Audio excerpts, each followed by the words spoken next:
নবীজি সাল্লাল্লাহু আলাইহি সাল্লামকে যে মুজিজা দেওয়া হয়েছিল তা হলো যে তিনি চাঁদের দিকে ইশারা করলেন আর চাঁদটি দুই ভাগ হয়ে গেল। পুরো আরব অঞ্চল এটা দেখেছিল, সবাই এটা দেখতে পেয়েছিল। এমনকি শুধু তাই নয়, অনারব অঞ্চলগুলোর যেখানে তখন রাত ছিল তারাও এই ঘটনা দেখতে পেয়েছিল। এজন্য ইসলামিক বিবরণ ছাড়াও অন্য স্থানের বিবরণও আছে এই ঘটনা সম্পর্কে। এই ঘটনা সম্পর্কে পার্সিয়ান বিবরণও আছে, বাহিরের অঞ্চলের বিবরণও আছে এটা নিয়ে। কিন্তু যাই হোক, কুরাইশরা এটা দেখল। এরা ছিল নবী সাল্লাল্লাহু আলাইহি সাল্লামের আশেপাশেরই মানুষ। তারা রসুল সাল্লাল্লাহু আলাইহি সাল্লামকে দেয়া এই মুজিজা প্রত্যক্ষ করেছিল। সেটা কি ছিল? চাঁদ দ্বিখণ্ডিত হওয়া। আল্লাহ এটা কিভাবে বর্ণনা করেন? আল্লাহ বলেন, ইকতারাবাতিস সাআতু ওয়ানশাক্কাল কমার। সময় যখন ঘনিয়ে এসেছে আর চন্দ্র দ্বিখণ্ডিত হয়েছে। কিসের সময়? কি নিয়ে বলা হচ্ছে? বিচার দিবস। কেন জানেন? কারণ আল্লাহর এই অলৌকিক ঘটনাগুলো, বিশেষ করে আল্লাহ তো আগেও মুজিজা দিয়েছিলেন। আল্লাহ মুসা আলাইহিস সালামকে মুজিজা দিয়েছিলেন, আল্লাহ ঈসা আলাইহিস সালামকে মুজিজা দিয়েছিলেন। এটাই প্রথম অলৌকিক ঘটনা না, কিন্তু এই মুজিজা দেয়া হয়েছে রসুলুল্লাহ সাল্লাল্লাহু আলাইহি সাল্লামকে। আর রসুলুল্লাহ সাল্লাল্লাহু আলাইহি সাল্লাম হলেন বিচার দিবসের সবচাইতে নিকটবর্তী, বিচার দিনের সবচাইতে কাছাকাছি। তাই তাকে যখন কোনো মুজিজা দেয়া হলো, আপনি বুঝে নেবেন যে অন্য যে কোনো নবীর চাইতে সেই সময় সবচাইতে নিকটে চলে এসেছে। এজন্যই তিনি বলেন, আন ওয়াসাকা হাতাইন, আমি আর সেই সময় হলো যেন পাশাপাশি দুটি আঙুল, পাশাপাশি দুটো আঙুল ধরুন। বিচার দিবসের এতটাই কাছাকাছি নবী সাল্লাল্লাহু আলাইহি সাল্লাম। এখন নবীজি সাল্লাল্লাহু আলাইহি সাল্লামকে একটি মুজিজা দেয়া হলো। আপনারা বলুন তো কোনটি? কোন মুজিজা দেয়া হয়েছিল? চন্দ্রের দ্বিখণ্ডিত হওয়া। আর আল্লাহ এটি ব্যবহার করে বলেছেন যে সময় খুব কাছে চলে এসেছে। কিন্তু তিনি আরও বলেছেন, যেটা তিনি আগেই জানতেন, তিনি বলছেন, ইয়ারাকুল্লা আয়াতিন ইউরিদু, তারা যদি সম্ভাব্য সমস্ত মুজিজাও দেখত তবুও তারা উপেক্ষা করত। চাঁদের দুভাগ হওয়া ভুলে যান, যদি আল্লাহ দুনিয়াটাও দুই ভাগ করে দেখাতেন তবু উপেক্ষা করত। ওয়াকুলু সিহরুম মুস্তামির, তারা বলতো এটা তো দেখি চলমান জাদু, কিভাবে সে করলো, এটা কি ধরনের জাদু? এটাকে তারা ঈমান বলতো না, তারা কি বলতো? জাদু। এখন পার্থক্যটা কি? দেখুন, এখানের প্রত্যেকটি শব্দ আমাদের ভালোভাবে বুঝতে হবে। জাদু শব্দটি ব্যবহৃত হয় যখন আপনি কোনো কিছুকে কমন সেন্স দিয়ে সংজ্ঞায়িত বা ব্যাখ্যা করতে না পারেন। জাদুকে বিশ্বাস করা একরকম অদৃশ্যকে বিশ্বাস করার মতোই। কারণ কাউকে বাতাসে ভাসতে দেখে, জাদু করতে দেখে আপনি যদি বলেন, আমার কাছে কোনো বৈজ্ঞানিক ব্যাখ্যা নেই, আমার কোনো যৌক্তিক ব্যাখ্যা নেই, এখানে রহস্যময় কিছু একটা হচ্ছে, আমি জানি না এটা কি। তাই প্রকৃতপক্ষে যখন আপনি কোনো কিছুকে জাদু বলছেন, এটা এক প্রকার ঈমান বিল গায়ব হয়ে যাচ্ছে, অদৃশ্যে বিশ্বাসের মতোই হয়ে যাচ্ছে। হ্যাঁ, ভুল ধরনের অদৃশ্যে বিশ্বাস, কিন্তু কোনো এক প্রকার অদৃশ্যে বিশ্বাস তো অন্ততপক্ষে। তাই আল্লাহ এখানে যা বলছেন তা হলো, যদিও তারা মেনে নিচ্ছে যে এখানে কোনো বাহ্যিক শক্তি চলমান আছে, তবুও সেটার কৃতিত্ব তারা আল্লাহকে দেবে না। এখানে এই কথাটাই বলা হচ্ছে। এমনকি যখন চাঁদটিও দুখণ্ড হয়ে গেল, তারা একে কি বলেছে? জাদু। তারা মানতেই পারছে না যে এটা আল্লাহর পক্ষ থেকে। এছাড়াও এটাকে জাদু বলা মানে, যা বললাম আমি, প্রমাণ ছাড়াই বিশ্বাস করা। আগেই চলে গিয়েছেন। যদি আপনি বলেন যে আমি শুধু দেখেই বিশ্বাস করব, কমন সেন্সে সেটা আমাকে বুঝতে হবে। যদি কমন সেন্স নিয়ে কথা বলতে হয়, তবে জাদু বলা উচিত নয় আপনার। তাই তারা কমন সেন্স ছাড়লেও ঈমান গ্রহণ করবেই না, এতটাই গোয়ার হয়ে গিয়েছিল তারা। এছাড়াও অন্য কিছু বলার আগে পূর্ববর্তী জাতিরাও কি একই ধরনের ভুল করেছিল? নবীরা তাদের মুজিজা দেখাতেন, তবুও তারা মানত না, সেটাকে জাদু বলতো।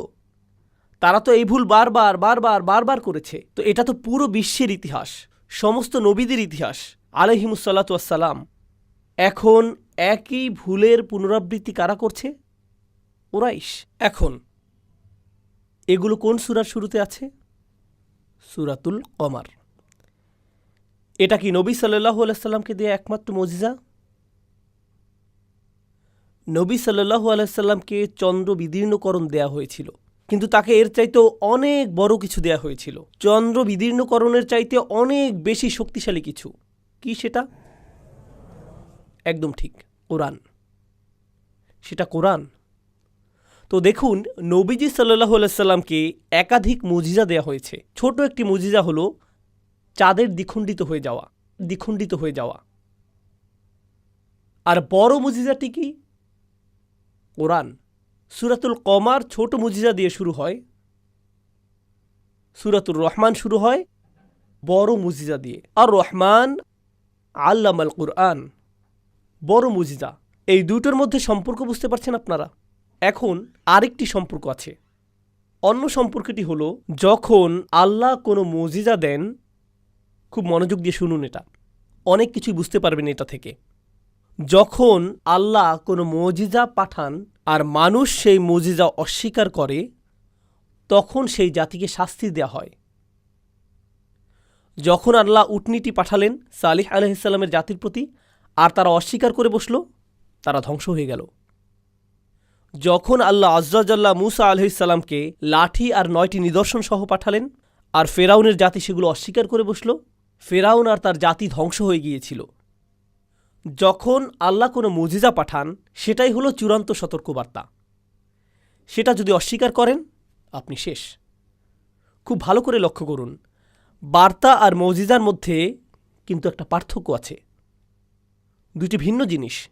আমি আবার বলছি, যেন মনে রাখেন, বার্তা আর কি মুজিজার মধ্যে পার্থক্য আছে। প্রত্যেক নবীর একটা বার্তা আছে, আর প্রত্যেক নবীর একটি মুজিজাও আছে।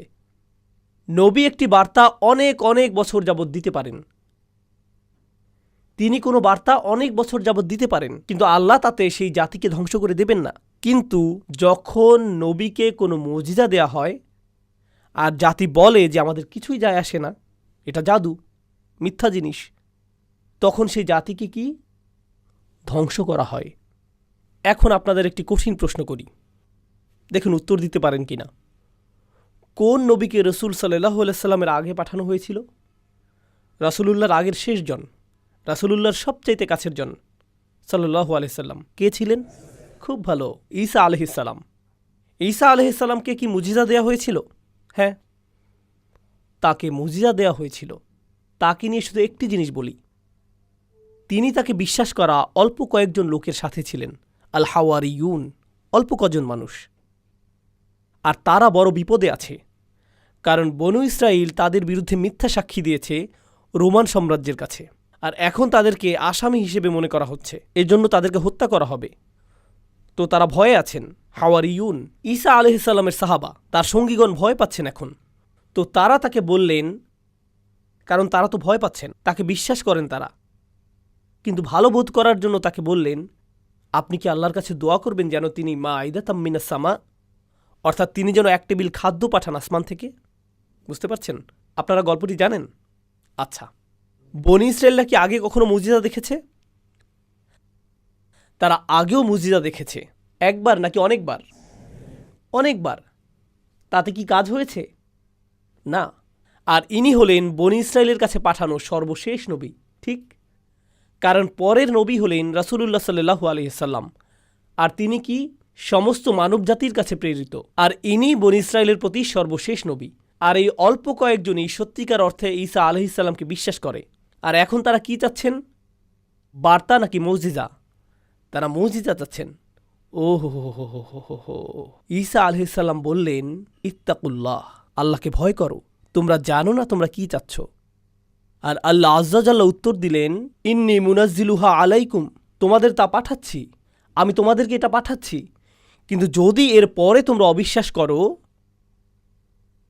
ফা ইন্নী উআযযিবুহু আযাবান লা উআযযিবুহু আহাদাম মিনাল আলামিন, তাহলে আমি তাকে এমন শাস্তি দেব যেই শাস্তি আমি না কোনো জাতিকে, না কোনো প্রজন্মে, এমনকি পুরো মানবজাতির ইতিহাসে কখনোই কাউকে দেইনি।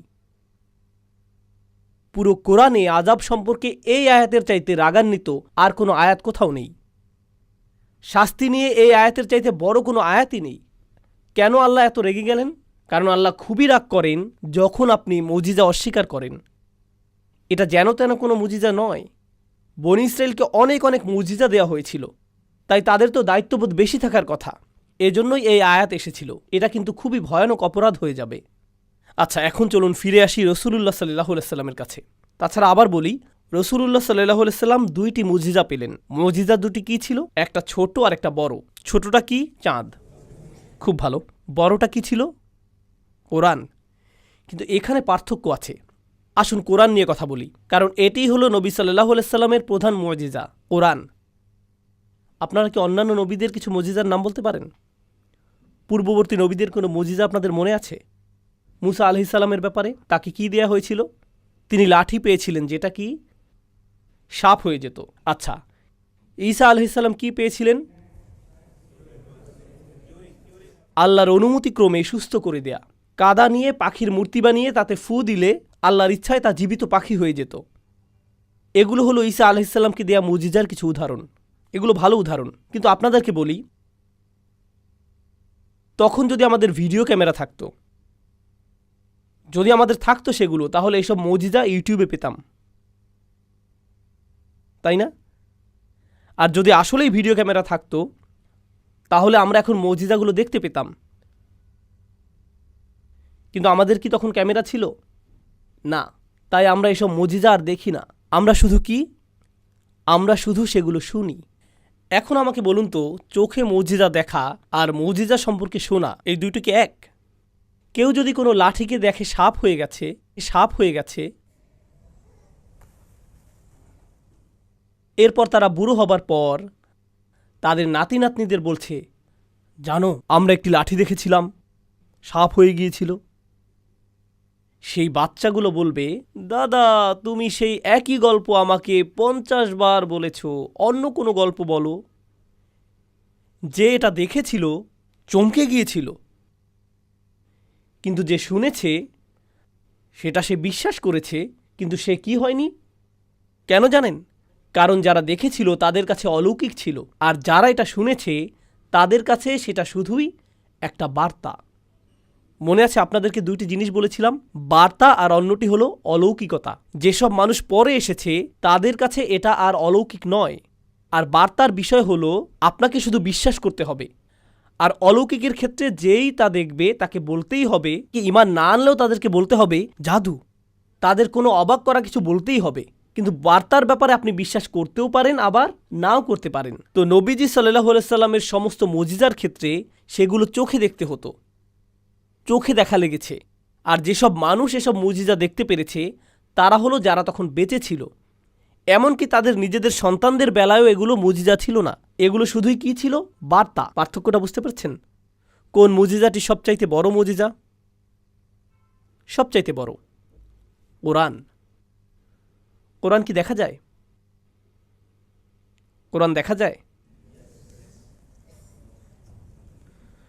قل أوحي إلي أنه استمع نفر من الجن فقالوا إنا سمعنا قرآنا عجبا يا أيها الناس ضرب مثل فاستمعوا له وقالوا سمعنا وأطعنا غفرانك ربنا وإليك المصير يسمع آيات الله تتلى عليه। বারবার বারবার বারবার কোরআনের মধ্যে আল্লাহ বলেই যাচ্ছেন যে কোরআন দেখা হয় না, কোরআন কি শোনা হয়, শুধু বার্তাবাহককে দেখা হয়। এর আগের প্রত্যেকটি মুজিজা ছিল চোখের জন্য। এবারই প্রথম মুজিজাটি কিসের জন্য? কানের জন্য। এমনটা আগে কখনো হয়নি, কখনোই হয়নি। প্রত্যেকবারই মুজিজা ছিল চোখে দেখার জন্য। এখন নবীজিকে কয়টি জিনিস দেওয়া হয়েছিল? আপনাদের দুইটি জিনিস বলেছি, একটি বার্তা আর একটি মুজিজা। নবীদের ইতিহাসে আলাইহিমুস সালাতু ওয়াস সালাম প্রথমবারের মতো বার্তা আর মুজিজা দুইটি একই জিনিস। বার্তাটি কি? কোরআন। মুজিজাটি কি? কোরআন। দুটোই এক। এর আগে কখনো এমন হয়নি, দুটো সবসময় আলাদা ছিল। সালেহ আলাইহিস সালামের বার্তা ছিল একটি, আর সালেহ আলাইহিস সালামের মুজিজা ছিল উট, তাই না? উটটি বার্তা ছিল না, উট বার্তা ছিল না, শুধুই মুজিজা ছিল। মুসা আলাইহিস সালামের বার্তা ছিল একটি জিনিস, আর মুসা আলাইহিস সালামের মুজিজা ছিল সেই লাঠিটি। সেটা লাঠি ছিল, লাঠিটি বার্তা ছিল না, মুজিজা ছিল। রাসূলুল্লাহ সাল্লাল্লাহু আলাইহি সাল্লামের সাথে কি হয়েছিল? কোরআনই হলো বার্তা, আবার কোরআনই হলো মুজিজা। এমন আগে হয়নি। এটা একটু জটিল, কারণ যদি এটা মুজিজাই হয় তবে মুজিজা অস্বীকার করলে কি হয়? আপনাদেরকে আগেই বলেছি, যে জাতি মুজিজা অস্বীকার করেছে তারা ধ্বংস হয়েছে। কিন্তু আল্লাহ আজ্জা জাল্লা সূরাতুল কমার, আমি এখনও সূরাতুল কমার নিয়ে বলছি, আমাদের শুরু করতে হবে। তবুও সূরাতুল কমারে আল্লাহ বারবার বলছেন, তিনি ধ্বংসপ্রাপ্ত জাতিদের কথা বলছেন। কাযযাবাত কওমু নূহিন ফাকাযযাবু আবাদান ওয়া ক্বালু মাজনুন ওয়াজদুজির ফাদাআ রাব্বাহু আন্নী মাগলুবুন ফান্তাসির। আরে ভাই, বারবার এক নবী, এরপর আরেক নবী, এরপর আরেক নবী, আর তাদের জাতির কি হচ্ছে? বারবার ধ্বংস হচ্ছে। আর প্রত্যেক ধ্বংসের পর তিনি বলছেন, ওয়ালাকাদ ইয়াসসারনাল কুরআনা লিযিকরি ফাহাল মিন মুদ্দাক্কির। আমি কোরআন সহজ করেছি যেন তোমরা বার্তা হিসেবে মনে রাখতে পারো। কারণ যখন কোরআন মনে রাখা সহজ এটা বলবেন, তখন আপনি মুজিজার কথা বলছেন না, বার্তার কথা বলছেন। বার্তা মনে রাখতে হয়, পুনরুল্লেখ করতে হয়। এই বার্তার সুবিধা নাও, এই বার্তাটির সুযোগ গ্রহণ করো। তাই আল্লাহ কোরআনের বার্তাকে বড় করে দেখাচ্ছেন সূরা আল কমারের ভেতর। কোরআনের অন্য দিকটি কি? মুজিজা। যদি কোরআন মুজিজাও হয় আর কুরাইশ তা অস্বীকার করে, তাহলে তাদের সাথে কি হওয়ার কথা? কিন্তু আল্লাহ তাদের প্রতি বেশি করুণা করেছেন, যেমনটা আগে কখনোই করেননি। তিনি যদিও তাদেরকে কোরআন দিয়েছেন, তবুও তাদেরকে ধ্বংস করেননি। আর রহমান আল্লামাল কুরআন, তিনি বলেননি তবুও তাদেরকে ধ্বংস করেননি। তিনি বলেননি আল খালিক আল্লামাল কুরআন, তিনি বলেছেন আর রহমান আল্লামাল কুরআন। এটা যদি অন্য কোনো মুজিজা হতো, অন্য কোনো নবী হতো, তবে তোমরা ইতিমধ্যেই ধ্বংস হয়ে যেতে, তোমরা ইতিমধ্যেই মরেই যেতে। যেহেতু তিনি আর রহমান, যিনি বার্তা আর মুজিজা একই সাথে দিয়েছেন, তিনি এখনও তোমাদের ধ্বংস করেননি। আপনারা এই দুইটি সূরার মধ্যে সম্পর্ক বুঝতে পারছেন এখন?